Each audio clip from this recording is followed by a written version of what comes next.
occidentale, idée formulée par la première ministre italienne Giorgia Meloni, devrait nous permettre de définir clairement nos objectifs pour la souveraineté de l'Ukraine, les exigences que nous devons mettre sur la table, garanties de sécurité à offrir à ce pays allié afin qu'il ne subisse plus jamais les assauts de l'agresseur russe. La deuxième boussole, à plus long terme, est de bâtir l'autonomie des nations d'Europe. Faire en sorte que personne d'autre que nous ne détermine nos intérêts et les conditions de notre sécurité.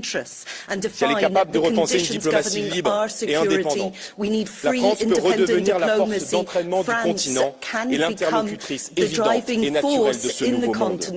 Parce que la France est dotée d'une armée de métiers reconnue, d'une base industrielle d'exception, d'un siège permanent au Conseil de sécurité de l'ONU, de la dissuasion nucléaire et bien sûr parce qu'elle est l'héritière d'un pacte 20 fois séculaire entre la grandeur d'une nation et la liberté du monde. Madame von der Leyen, permettez-moi de vous dire que tous vos choix politiques se sont hélas fracassés sur le mur du réel. Avec le Green Deal, vous avez opté pour la décroissance, alors qu'il fallait produire sans entrave. Vous avez désavoué le nucléaire, opté pour l'inflation de normes et de taxes, encourager les achats de matériel américain plutôt que d'appliquer la préférence européenne en matière de défense. Ce n'est qu'au prix de changements d'orientation profonds que l'Europe restera un acteur de l'histoire, dissuadera les menaces et imposera le respect aux empires. Merci, Monsieur Varela. Now I give the floor to the President of the European Council, Nicola. Mr. Procaccini, Honorable Procaccini, can I give the floor to the President of the European Council first, because he has just arrived? Nicola, Onorevole Procaccini, posso dare la parola al Presidente del Consiglio europeo perché è appena arrivato. There is the so-called national escape clause. And let me start why it is crucial to mobilize national budgets. Just if we look today, we spend just short of 2% on average of our GDP on defense. Every analysis today agrees that we need to move north of 3%. Now look at the entire European budget, it only reaches 1% of the GDP. So it's obvious that the bulk of new investments can only come from member states. And this is why we are activating the national escape clause, foreseen by our new fiscal rules. This is a new tool that was created just last year. And we propose to trigger it in a controlled, time-bound and coordinated way for all member states. This can transform our defense budgets quickly and effectively. Member states could mobilize up to 650 billion euros over the next 4 years, adding round about 1.5% of GDP to their defense budgets over 4 years. This is massive. And yet, the European Council has tasked us to explore further measures to facilitate significant defense spending at national level while ensuring debt sustainability. The second point, the European Council has agreed on our proposal for a new financial instrument. We call it SAFE, Security Action for Europe. We offer member states up to 150 billion euros in loans to invest following a few basic principles. They could focus on a few selected strategic capability domains. You're familiar with them. It's advanced air defense, drones, missiles and ammunition, strategic enablers, military mobility, cyber, artificial intelligence, just to name a few, so that we maximize the impact of our investments.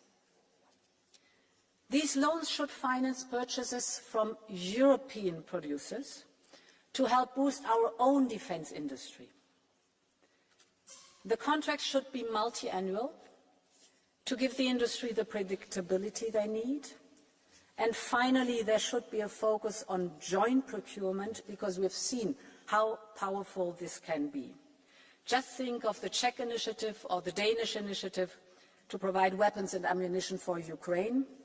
One nation that takes the lead, others join in to place larger orders. Industry then can scale up and prices went down. It was both very quick and very effective. And this is exactly what we need right now, scale and speed. And this is why we have chosen the emergency procedure under Article 122, which is designed precisely for times when, and I quote, severe difficulties arise in the supply of certain products, end of quote.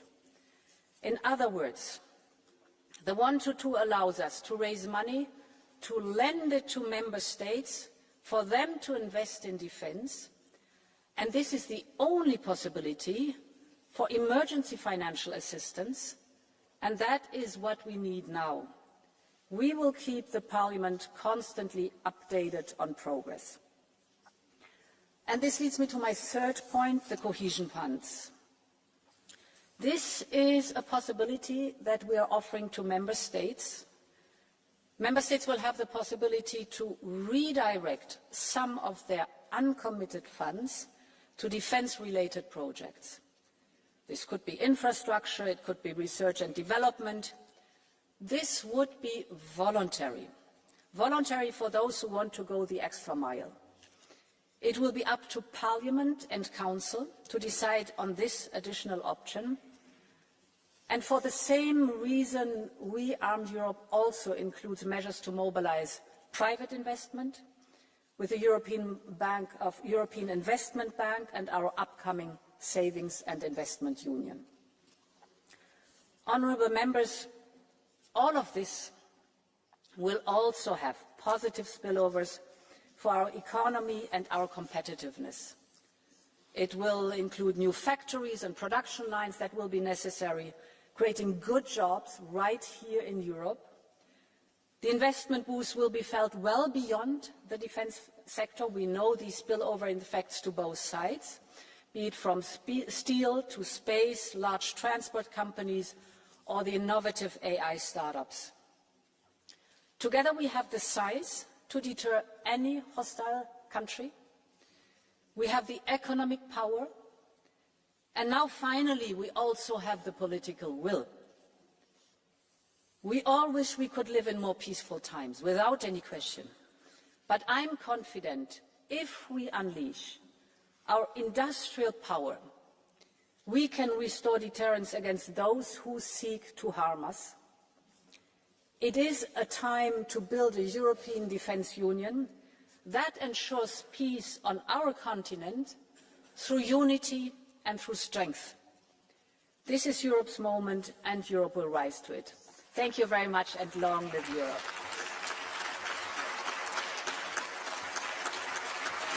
Thank you very much. So we'll go to the speakers of the political group, starting with the President of the EPP Group, Manfred Weber. Madam President of the European Parliament, European Commission, Council representatives, dear colleagues, we as EPP, we know what we owe the Americans as Supreme Commander Eisenhower and American soldiers brought freedom and democracy back to Europe. Reagan's call to the Soviet Union, tear down this wall in 1987, brought freedom and democracy also to Central and Eastern Europe. On the other hand, what happened in the White House 2 weeks ago was simply a scandal. To say Ukraine is responsible for the war is simply a lie. And even with our long history with our US friends in mind, we must call a lie a lie. No one can twist the truth. Putin doesn't want to end the war, he wants to end Ukraine, and as Europeans we will never allow this. After the speech of Vice President Vance in Munich and what happened with the land for the decisions on competitiveness and on strategic European autonomy. We are all very much aware of the need to catch up when it comes to innovation, productivity and investment. Re-establishing European competitiveness should be the first amongst our priorities. This is an essential issue and will be one which will be addressed at the next European Council meeting, and I will come back to speak to you to tell you what was discussed. Senhoras deputadas e senhores deputados, hoje não é apenas o 3º aniversário da Declaração de Versalhes. É também o 50º aniversário da primeira reunião do Conselho Europeu em março de 1975. E é também o meu 100º dia nestas funções. 100 dias em que se tornou claro que a Europa da defesa e a Europa da prosperidade partilhada são as prioridades deste mandato e são prioridades interdependentes. 100 dias em que se tornou claro que reforçar o papel da Europa no mundo é uma prioridade estratégica, porque o atual contexto nos impele a alargar a nossa rede de parceiros, uma rede que já é vasta, mas uma rede que tem tudo para poder crescer. Nos acordos de comércio, na cooperação para o desenvolvimento, na liderança das grandes causas globais, para o futuro, ao combate às alterações climáticas. Porque a União Europeia é um parceiro fiável, previsível e atrativo, e muitos países têm muita vontade de colaborar connosco a todos os níveis. Por último, 100 dias, num espírito de excelente cooperação interinstitucional. Thank you, Roberta. Dear Roberta. We find ourselves in a point where we have to cooperate effectively on all fronts. Thank you very much, as instituições europeias e os Estados-membros têm de estar mais unidos Ursula as well. The European institutions, the member states, have to be more united than ever for a strong European Union. In order to move forward, we have to trust ourselves, have confidence. We need more unity as well under these particular geopolitical circumstances. De que a União está mais forte pela segurança e pela paz, pela prosperidade na Ucrânia, pela segurança, pela paz e pela prosperidade na Europa. Muito obrigado. Prosperity, welfare in Ukraine. Thank you very much, President Costa. So now I give the floor to the co-president of the ECR group, Nicola Procaccini. Thank you again. Thank you, President. Now I deserve an extra minute because of the discomfort you caused me. I understand. So thank you, President. The European Council represents a step in the journey back to reality, which we welcome. Yes, we would have liked greater clarity on the sources of financing for the plan, on long-term planning, and on its integration within the overall framework of the Atlantic Alliance. Considering rearm EU a retaliation against Trump and the USA is a tragic mistake, just as it would be to see it as a concession to the Trump administration. Investing in defense and security is an act of dignity for our nations and a mark of respect for our international allies. It was Obama and Biden, before Trump, who asked Europe not to rely solely on the sacrifices of the American working class. And what was Europe's response? The Green Deal, a massively expensive welfare system, tariffs on American cars, and some moral lessons towards those who ensured our security with their own money and even their own blood. Macron is right when he says that imagining the European Union as the only herbivorous power in a world of carnivores is pure utopia. The problem is that we don't stop breeding the carnivores. Look at the European imports of liquefied natural gas from Russia. Do you know how much France alone has increased its LNG purchases in the past year? By 81%. Money that Putin uses for the missiles with which he bombs Ukraine daily. When Trump says that the European Union has given more money to Putin than to Zelensky, he is telling the truth. I hope this hypocrisy ends once and for all. The Italian Prime Minister is right. Let's not call it rearm EU, but defend EU. Because the peace and freedom we enjoy must be defended. And defense is not only about weapons, but also about strategic infrastructure, raw materials, communication systems, and technological innovations. Meloni is right again, and not only her, when she states that the European defense detached from American allies and NATO is unthinkable.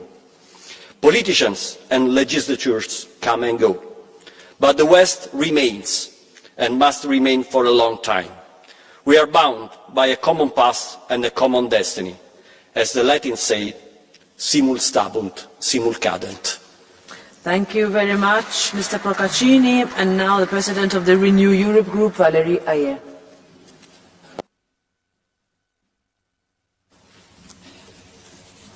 Madame la Présidente, merci. Monsieur le Président, Madame la Présidente, chers collègues, Monsieur le Ministre.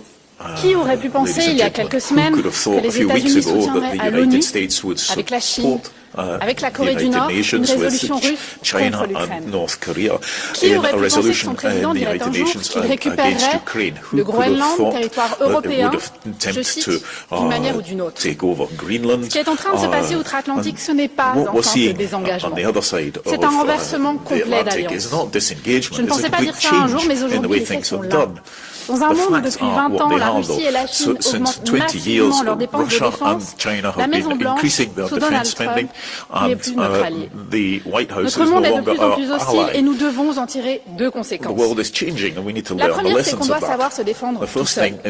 Alors, Madame la Présidente, oui, achetons européens, investissons européens, produisons européens. Oui, 100 fois oui à ces 800 milliards d'euros, à sortir la défense de nos règles budgétaires et même à un emprunt commun.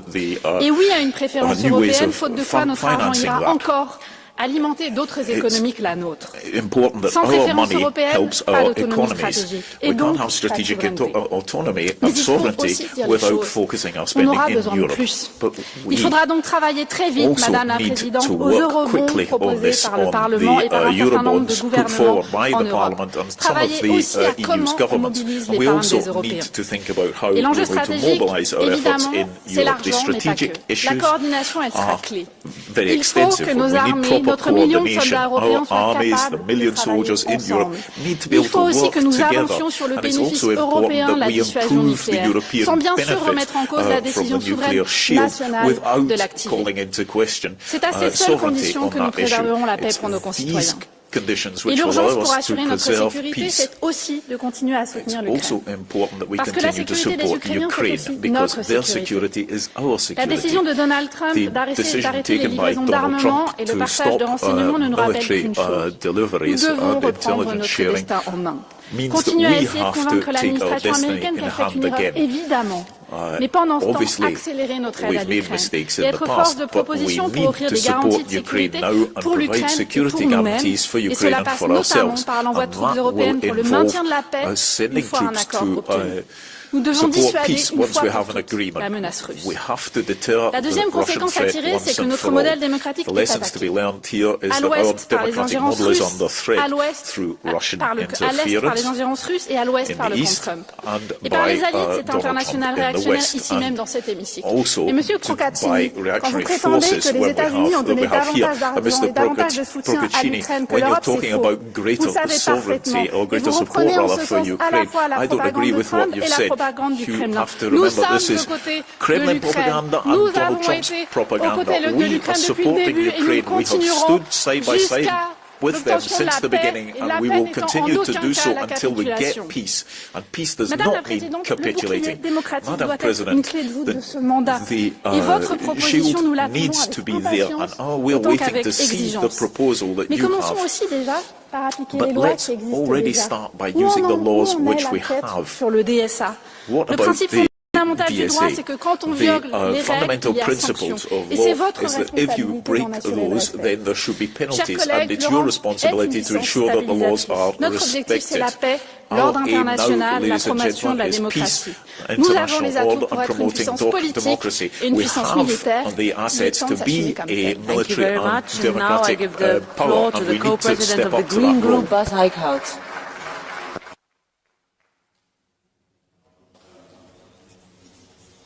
Thank you, Madam President. First of all, Mr. Costa, I would like to thank you for the Council conclusions, and certainly on Ukraine, where you opted for a conclusion by 26 member states and not 27. First, there is the so-called national escape clause. And let me start why it is crucial to mobilize national budgets. Just if we look today, we spend just short of 2% on average of our GDP on defense. Every analysis today agrees that we need to move north of 3%. Now look at the entire European budget, it only reaches 1% of the GDP. So it's obvious that the bulk of new investments can only come from member states. And this is why we're activating the national escape clause, foreseen by our new fiscal rules. This is a new tool that was created just last year. And we propose to trigger it in a controlled, time-bound and coordinated way for all member states. This can transform our defense budgets quickly and effectively. Member states could mobilize up to 650 billion euros over the next 4 years, adding round about 1.5% of GDP to their defense budgets over 4 years. This is massive. And yet, the European Council has tasked us to explore further measures to facilitate significant defense spending at national level while ensuring debt sustainability. The second point. The European Council has agreed on our proposal for a new financial instrument. We call it SAFE, Security Action for Europe. We offer member states up to 150 billion euros in loans to invest following a few basic principles. They could focus on a few selected strategic capability domains. You're familiar with them. It's advanced air defense, drones, missiles and ammunition, strategic enablers, military mobility, cyber, artificial intelligence, just to name a few, so that we maximize the impact of our investments. These loans should finance purchases from European producers to help boost our own defense industry. The contracts should be multi-annual to give the industry the predictability they need. And finally, there should be a focus on joint procurement, because we've seen how powerful this can be. Just think of the Czech initiative or the Danish initiative to provide weapons and ammunition for Ukraine. One nation that takes the lead, others join in to place larger orders. Industry then can scale up and prices went down. It was both very quick and very effective. And this is exactly what we need right now, scale and speed. And this is why we have chosen the emergency procedure under Article 122, which is designed precisely for times when, and I quote, severe difficulties arise in the supply of certain products, end of quote. In other words, the 122 allows us to raise money, to lend it to member states, for them to invest in defense, and this is the only possibility for emergency financial assistance, and that is what we need now. We will keep the Parliament constantly updated on progress. And this leads me to my third point, the cohesion funds. This is a possibility that we are offering to member states. Member states will have the possibility to redirect some of their uncommitted funds to defence-related projects. This could be infrastructure, it could be research and development. This would be voluntary. Voluntary for those who want to go the extra mile. It will be up to Parliament and Council to decide on this additional option. And for the same reason, We Armed Europe also includes measures to mobilise private investment with the European Investment Bank and our upcoming Savings and Investment Union. Honourable members, all of this will also have positive spillovers for our economy and our competitiveness. It will include new factories and production lines that will be necessary, creating good jobs right here in Europe. The investment boost will be felt well beyond the defence sector. We know these spillover effects to both sides, be it from steel to space, large transport companies, or the innovative AI startups. Together we have the size to deter any hostile country. We have the economic power. And now finally we also have the political will. We all wish we could live in more peaceful times, without any question. But I'm confident if we unleash our industrial power, we can restore deterrence against those who seek to harm us. It is a time to build a European Defence Union that ensures peace on our continent through unity and through strength. This is Europe's moment, and Europe will rise to it. Thank you very much, and long live Europe.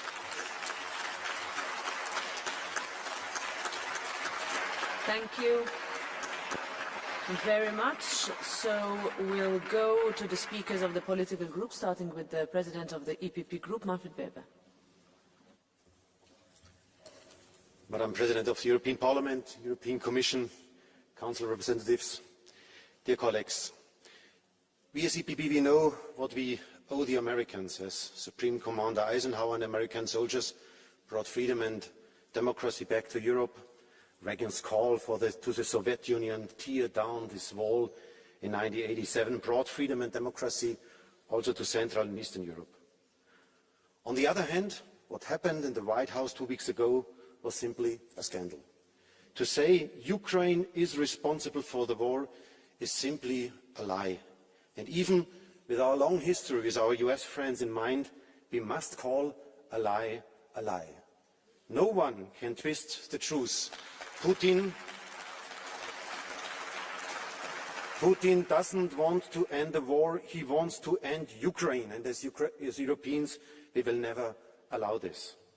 After the speech of Vice President Vance in Munich and what happened with Zelensky in the Oval Office, one reality is clear, dear friends, we are alone. The world is in turmoil. Europe has to wake up. We have to become responsible for ourselves.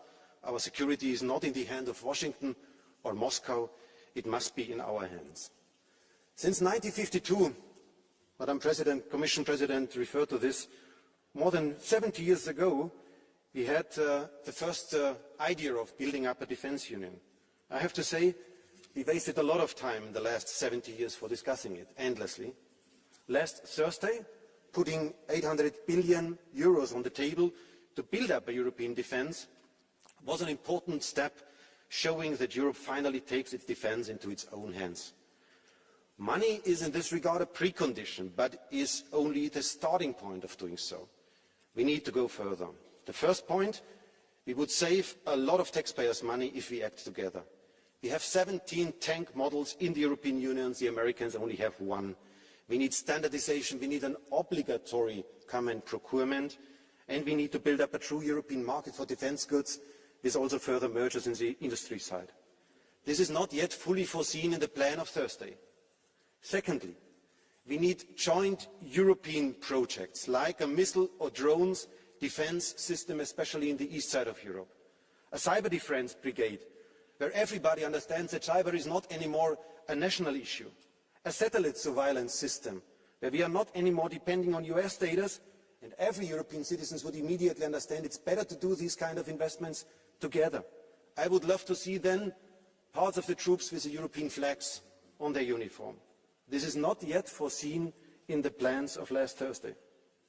And Europe has to answer the offer of France to define the French nuclear shield as a kind of a European shield. This is not yet part of the plan of last Thursday. And imagine for a second Trump finally would invite Europe to go to the negotiation table, to Saudi Arabia. Who would represent then Europe? Commission President, question mark? Council President, High Representative, Merz, Macron? Who would speak on behalf of Europe? And on which base he or she could then speak and act? Unanimity as a precondition for having a voice, then in Saudi Arabia, dear colleagues, that shows clearly we are ridiculous. We are not up to the task in this moment of time to give a proper answer. Kissinger said years ago, decades ago, whom shall I call when I want to speak with Europe? And let's be honest, he didn't give a proper answer on this until now. Europe stands at a self-defining moment. I think we should once in the future elect the President of the European Union directly by the citizens of Europe. Is this naive? Is this a dream? I think without dreamer, as Adenauer, de Gasperi, Schumann, Václav Havel and Wałęsa, no one of us would sit today in this chamber of the European Parliament. The truth is that the plan of 1952 was more ambitious on a European spirit than what is on the table today. We need dreams that create hope and the determination to implement them. This method brought 70 years of peace and then finally the reunification of the European Union. Αγαπητοί συνάδελφοι, κύριε Πρόεδρε, η αναθεώρηση της εξωτερικής πολιτικής των Ηνωμένων Πολιτειών φέρνει την Ευρώπη πρώτων ευθυνών της. Πρέπει να συνεχίσουμε να στηρίζουμε την Ουκρανία. Είναι η καλύτερη επένδυση που μπορούμε να κάνουμε για τη δική μας άμυνα. Η στρατηγική αυτονομία της Ένωσης, ιδιαίτερα στους τομείς της ασφάλειας και της άμυνας, είναι πλέον αναντήρητη ανάγκη. Absolutely necessary. It is imperative. Rearm EU, although it sounds ambitious, doesn't make the difference. And the 800 billion are loans which in no case are to be there at the expense of the welfare state and the cohesion funds as well. If the exit clause is not implemented with strict rules in order for us to be able to meet the strategic needs of the Union, we may create more problems than those problems which we're trying to solve. Europe has to support, it has to defend its borders, its citizens, has to defend them from all threats from third countries, whether those countries be countries in the Baltic region or Eastern Europe, or countries in the Eastern Mediterranean like Greece and Cyprus. Thank you very much.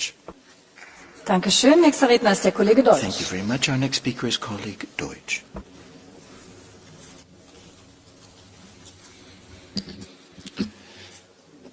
Európában az emberek békét akarnak. Amerikában az emberek békét akarnak.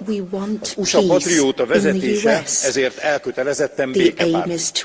Az európai vezetők viszont továbbra is a háborút akarják folytatni. Ez több mint bűn, ez hiba.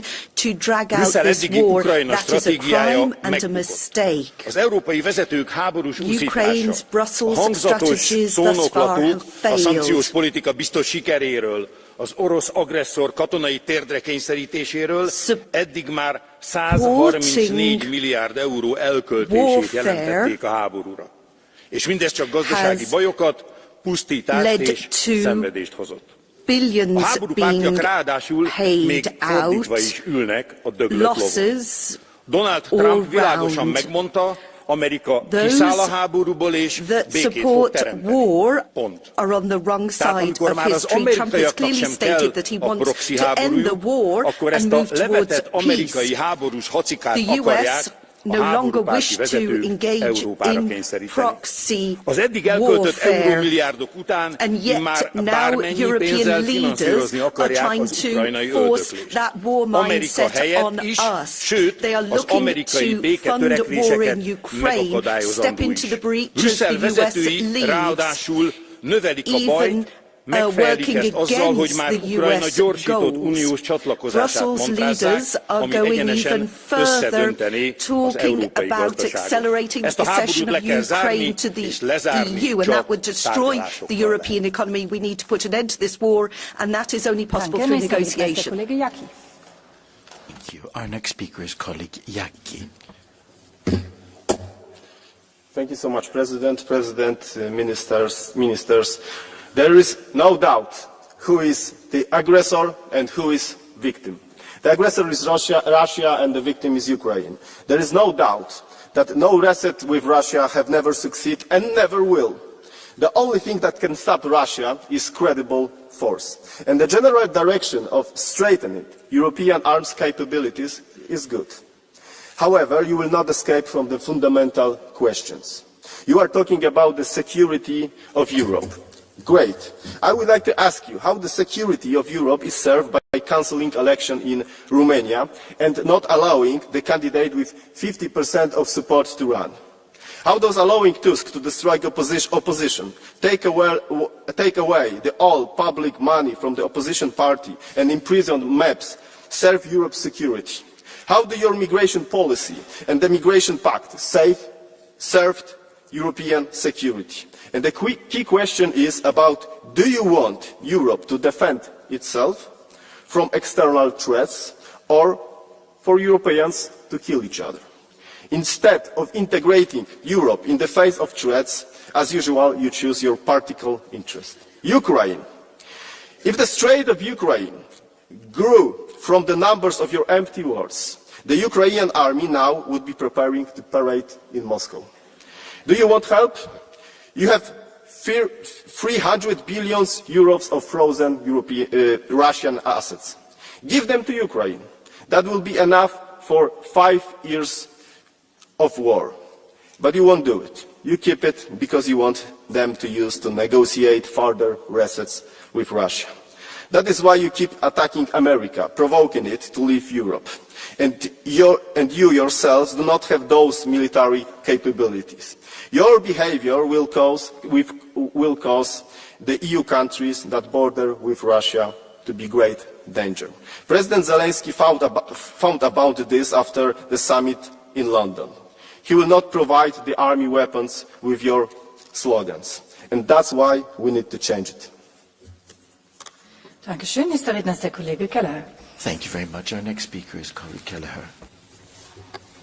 The EU is a beacon of hope for millions of people across the globe. It's why Ukrainians broke down in tears when they crossed into our union after Putin's immoral invasion of their country.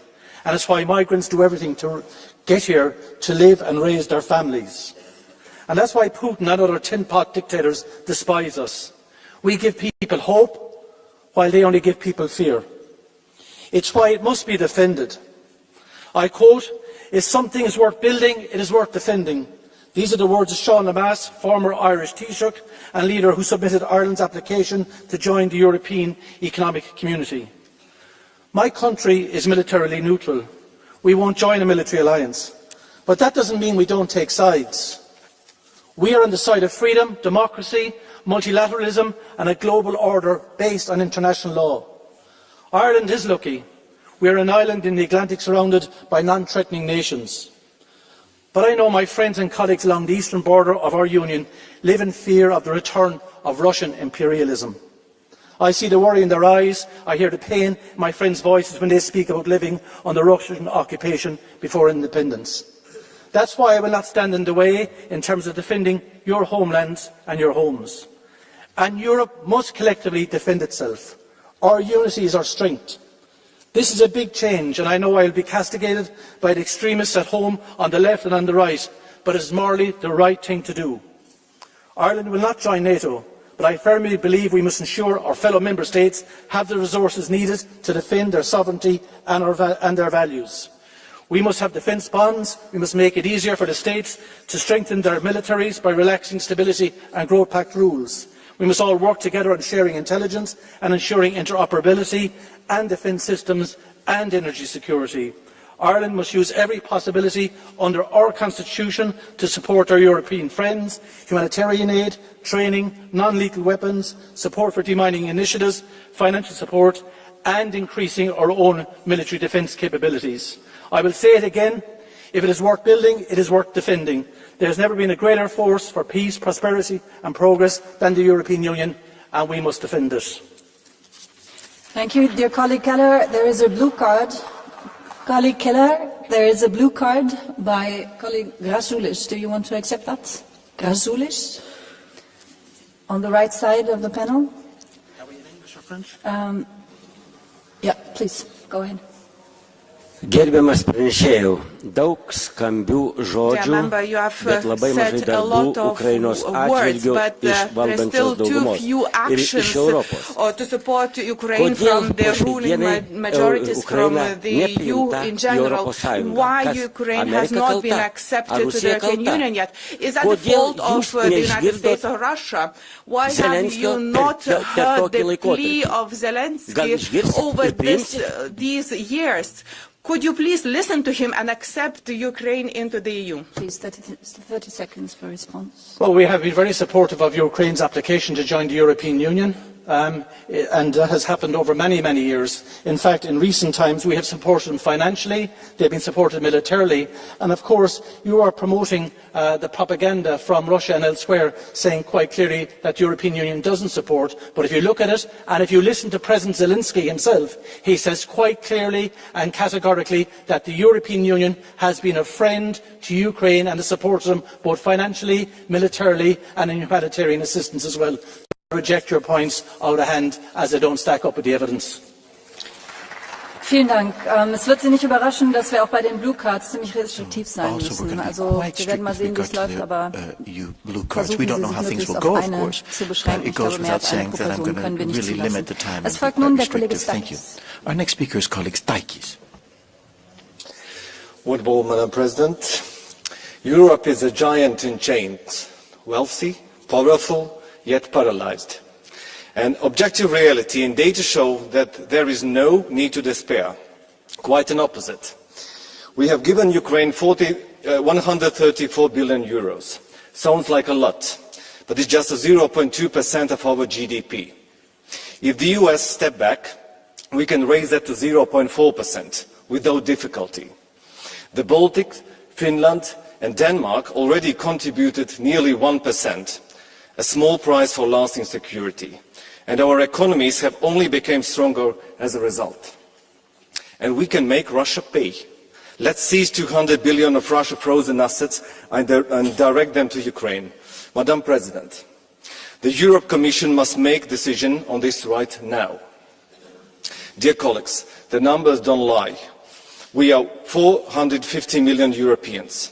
Russia has just 140 million people. Our economy is 12 times larger. We have everything we need to defend ourselves and others. The only step left, removing the chains we have on ourselves. Vielen Dank. Als nächstes spricht der Kollege Zająckowska. Die Kollegin Botenga, Entschuldigung. Excuse me, colleague Botenga is our next speaker. Please excuse me. Dank u, Frau Präsidentin. Collega's, 800 miljard euro. Niet om de salarissen of de pensioenen van de mensen te verhogen. Niet om alle Europeanen zonder wachtlijsten van gezondheidszorg te voorzien. Nog om in elk dorp eindelijk stipte bussen en treinen te garanderen. Nee, voor wapens. Maar laten we even vertrekken van wat cijfers. We geven nu al 2 tot 3 keer meer uit dan Rusland aan oorlog. Volgens de Duitse pers deze week hebben we daarmee 4 keer zoveel oorlogsschepen als Rusland, 3 keer zoveel gevechtstanks en 3 keer zoveel artillerie en 2 keer zoveel gevechtsvliegtuigen. Rusland kan ondertussen gelukkig nog niet eens een kwart van Oekraïne bezetten. Dus vooraleer dat de Russische tanks straks op de grote markt van Brussel komen, is er nog wel wat nodig. Nu, al diegenen die hier vandaag zeggen, we hebben meer wapens nodig, meer soldaten. Wie van u, de vraag stellen aan mevrouw von der Leyen, gaat straks zijn zonen en kinderen naar het front sturen? Hou op met die oorlogskoorts, die onzin. We hebben meer investering nodig in diplomatie, we moeten meer coördineren, niet meer wapens financieren. Nun kommt aber die Kollegin Zająckowska. Thank you. Our next speaker is colleague Zająckowska. Thank you.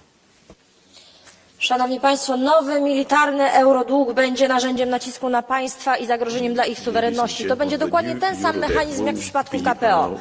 Jeżeli spełnimy kamienie milowe, a rząd będzie podobał się Komisji Europejskiej, to dostaniemy jakieś pieniądze. To nic innego jak polityczny szantaż. Co będziemy musieli oddać w zamian za te pieniądze? Jakie będzie oprocentowanie zaciągniętych pożyczek? Jedyne co potraficie to zaciągać pożyczki i przeżerać je na unijną machinę. Planeta już nie płonie, że chcecie stawiać fabryki i produkować broń? Zmarnowaliście lata na Zielony Ład i obudziliście się z ręką w nocniku. Chomika bym wam nie dała pod opiekę, a co dopiero armię, widząc jak obalacie demokrację w Rumunii. Potrzebujemy pokoju, a nie wojny. Bezpieczeństwo kraju i jego suwerenność zależy od jego potencjału militarnego, a nie wielkiej wspólnej unijnej armii. Ani skrawka więcej naszej suwerenności dla was. Za nasze pieniądze chcemy budować naszą budynkę militarną, a nie Ukrainy. Dziękuję. Spricht der Kollege Papadakis.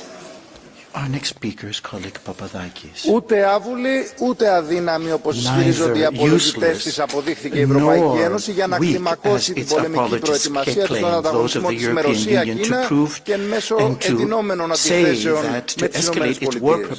Ο κινησμός των κάμερα για τη μοιρασιά της βίας των σπάνιων γεών και των ενεργειακών δρόμων μεταφοράς της Ουκρανίας γονιοτοποίησε τα προσχήματα και των δύο πλευρών.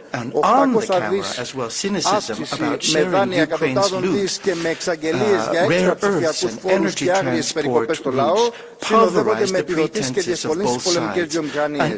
Η δε ρήτρα διαφυγής από το Σύμφωνο Σταθερότητας δεν αναιρεί ότι οι λαοί στην Ευρωπαϊκή Ένωση καλούνται να αποπληρώσουν το βαρύ λογαριασμό σε αίμα, πολεμικούς προϋπολογισμούς, πρόσφυγες, επικίνδυνη εμπλοκή. Μόνη η ρήτρα διαφυγής για το λαό είναι πάλι για καμία εμπλοκή να μην πληρώσει ο ίδιος τα σφαγεία των υπεριαλιστών. Αυτοτέλεια για το λαό δεν είναι αυτή της Ευρωπαϊκής Ένωσης από τους ανταγωνιστές της. Οξυγόνο είναι η δική του, αυτοτελής πάλι για τα συμφέροντα και ανάγκες του ενάντια στην Ευρωπαϊκή Ένωση, κυβερνήσεις και κεφάλαιο.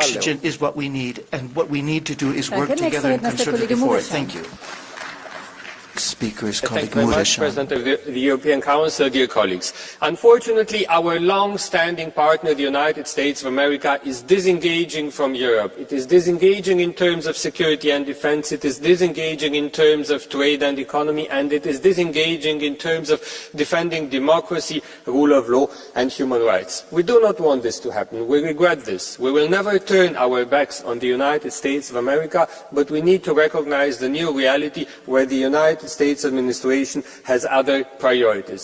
When Russia is challenging us from the east and the current Trump administration is questioning the defense of Europe from the west, the conclusion for us, Europe, is simple. We have to defend ourselves. What matters most now is what we are going to do ourselves at European level, and I believe we have to do two things. Firstly, continuing to support Ukraine. Stopping military support to Ukraine is not a way to peace, it is a way to helping Russia. We should not do that. Keeping Ukraine safe means keeping Europe safe, firstly. Secondly, we have to invest in defense, and I believe the 150 billion euros common European project put forward by the European Commission is correct, but we have to do it right. When we spend European money, we have to support European projects. What projects we're going to finance matters a lot. We should use this European we should use this European fund to do projects which none of the member states can do alone, so that the citizens of Europe see the added value of Europe. We should do the common European air defense shield and other European projects, invest in European research, produce more, order more, in bigger quantities, in smaller unit price, same equipment for the militaries of all EU member states. Europe can do a lot to make sure that our militaries are well equipped with this European project. And of course, if European money is spent, the European Parliament has to be involved.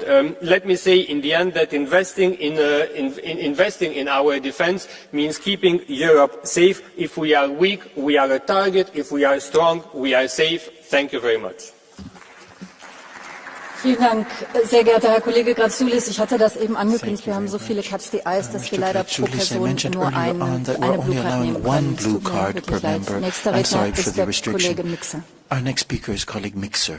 President, colleagues, a wise person once said that tactics is the art of using personnel and arms to win battles, whereas strategy is the art of using battles to win wars.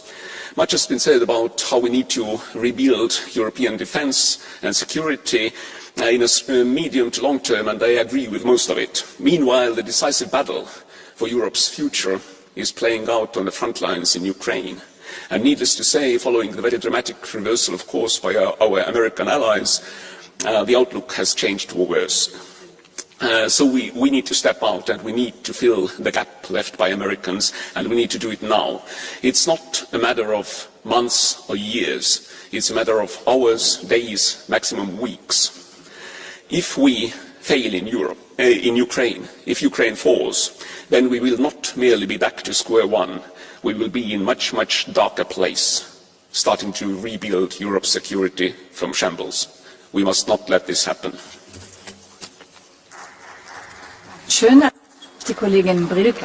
Our next speaker is colleague Brilka. Pani Przewodnicząca, Panie Przewodniczący, Unia Europejska próbuje zaklinać rzeczywistość kolejnymi prawami i regulacjami, a tak naprawdę znajduje się w gigantycznym kryzysie przywództwa, kryzysie gospodarczym i kryzysie bezpieczeństwa. Takie są owoce Unii Europejskiej. Komisja Europejska wykorzystuje wojnę na Ukrainie i kryzys w relacjach z administracją amerykańską jako pretekst do przyspieszenia budowy europejskiego superpaństwa. Prawdziwą intencją Komisji Europejskiej nie jest udzielenie pomocy ogarniętym wojną Ukrainie czy rozwiązanie jakiegokolwiek europejskiego problemu. Kolejne problemy to tylko pretekst do zawłaszczania kolejnych kompetencji przez Unię. Mieliśmy już propozycję zmiany unijnych traktatów, reformę procesu decyzyjnego, w tym likwidację prawa weta i po ostatnim posiedzeniu Rady Europejskiej dostajemy decyzję o kolejnym eurodługu, aby następnie właśnie z tych środków, z tymi środkami szantażować finansowo państwa narodowe, jak w przypadku krajowych planów odbudowy. Nie ma naszej zgody na przekazywanie nowych kompetencji Unii. Teraz Unia rzekomo chce się zajmować rozwojem przemysłu zbrojeniowego w Europie. Najlepszą pomocą, której może udzielić Europie ta Komisja i ta Izba, to powstrzymać się od jakiegokolwiek działania. Europie nie da się obronić ani rezolucjami, ani scentralizowaną władzą Unii Europejskiej. Dzisiaj potrzeba nam jak nigdy dotąd silnych państw narodowych. To one mają działać.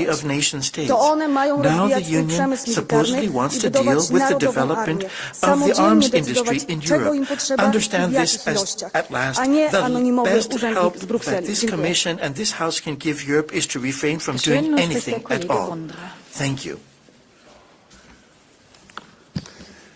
The European security is under the immense strain.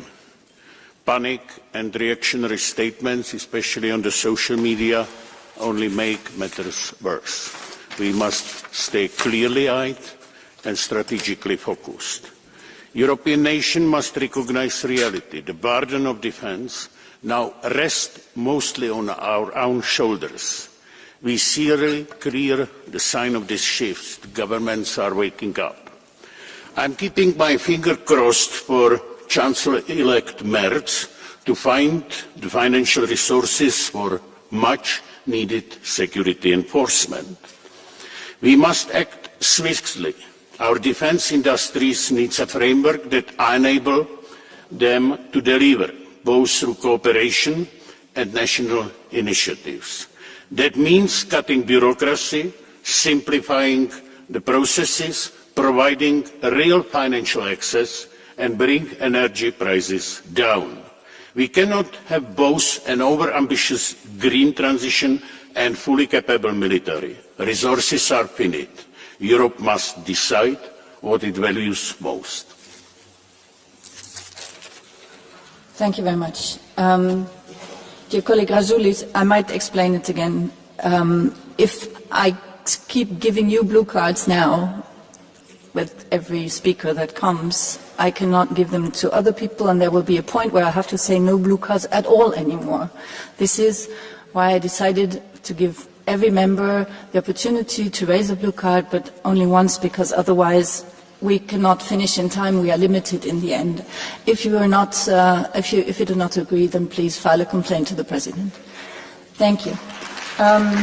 Now it's colleague Gerbrandi. Thank you, Madam President, Commissioners, Minister. Yes, we can. Nous pouvons, wir schaffen das. After every major geopolitical shock in our young history, we have responded with the courage to share our sovereignties. After 1945, we stopped the cycle of European civil war by merging our resources and our political destinies. And after 1989, we healed a divided nation, created a single citizenship, and proceeded to reunite the continent with parts that were caught behind the Iron Curtain. And now, in 2025, Europeans are asking us to respond to the shock unfolding before our eyes, the rupture of the transatlantic alliance in the face of war on our continent. I believe we know what to do and how to do it. We can support Ukraine in its defense against Russian aggression. To replace the US, the EU would thus have to spend only another 0.12% of its GDP. We can build up a European defense industry, worthy of the world's envy. We already have the technology. Now it's just a matter of investment and long-term contracts. We can yolt our economy into unprecedented growth and build up the euro as an alternative to the dollar as a global reserve currency. It's a matter of breaking down jealously guarded national barriers, investing massively in our universities, issuing common European debt, and opening up trade with all those countries looking for new leadership in the West. And finally, we can build a European army in order to achieve lasting peace. We need a European defence force to secure and defend our continent, enabled by commonly procured European capabilities and led by a European commander. The only thing standing in our way is a giant Orban-shaped elephant in the room, but that too we can fix. We in the Parliament can provide ideas and political pressure. After that, Mr. Costa and Mrs. von der Leyen, the fate of Europe is in your capable hands. And remember, yes, we can. Dear colleague Gerbrandy, there is a blue card by colleague Jonka. Do you accept that? Just a minute. Yes. Thank you so much. I will speak in Polish. Okay. Chciałem pana dopytać, ponieważ bardzo uważnie słuchałem pana wypowiedzi, co pan miał na uwadze, mówiąc, że więzi transatlantyckie zostały zerwane. Kto zerwał te więzi, kto zrywa ewentualnie, kto jest winny zerwania tych więzi transatlantyckich? I druga rzecz, gdy już zbieramy te pieniądze, załóżmy, że one będą, czy pan dopuszcza taką sytuację, że będziemy z tych pieniędzy kupować najnowsze technologie zbrojeniowe w Stanach Zjednoczonych? That we're going to buy the best tech from the US or not? Well, for me it's absolutely clear that Europe not at all wants to tear down the transatlantic alliance. It seems to be a unilateral decision now from the US to at least make it much weaker than it is. If Article 5 is under pressure and it's not a total guarantee, then NATO is not as strong as it should be. It's a deterrence. It's not an aggressive force. And yes, we have to rebuild our European defense industry. That's absolutely clear. We have to be able to build up our own military and not buying it somewhere else. Dankeschön. Nächste Rednerin ist die Kollegin Riba-Ihiner. Thank you very much, colleague Riba-Ihiner. Presidenta. La Unión Europea gasta un 1,9% de su PIB en defensa, casi el famoso 2%. ¿Y qué significa esto? Voy a poner dos ejemplos para que se entienda mejor. En primer lugar, la Unión Europea gasta 3 veces más en defensa que Rusia. Y el segundo, la Unión Europea y el Reino Unido gastan en conjunto más que potencias globales como China. De hecho, si Europa fuera un Estado, sería la segunda potencia global en términos de gasto militar. Señoras y señores, el problema no es cuánto se gasta, sino cómo se gasta. El dilema es que tenemos 27 sistemas defensivos diferentes, sin una coordinación efectiva. Somos ineficientes y esto no lo resolveremos con una lluvia de millones en los presupuestos nacionales. Aunque esta lluvia de millones tal vez sí calme a Donald Trump y a la industria armamentística americana. Representantes de la Comisión, analicen cómo podemos ser más eficientes, coordinen desde la Unión Europea la estrategia y la inversión y hablemos sin tabús de cómo financiar este esfuerzo, por ejemplo, con impuestos europeos propios, impuestos a los más ricos y a los que más contaminan, porque de lo contrario sabemos que será la ciudadanía quien va a pagar esta factura. Y esta es una línea roja. No podemos permitir que los presupuestos estatales o de la Unión Europea vean reducidas las partidas sociales y climáticas, porque hace 15 años la Unión Europea se recortaron derechos sociales en nombre de la austeridad. Hoy lo harán en nombre de la guerra. Gracias.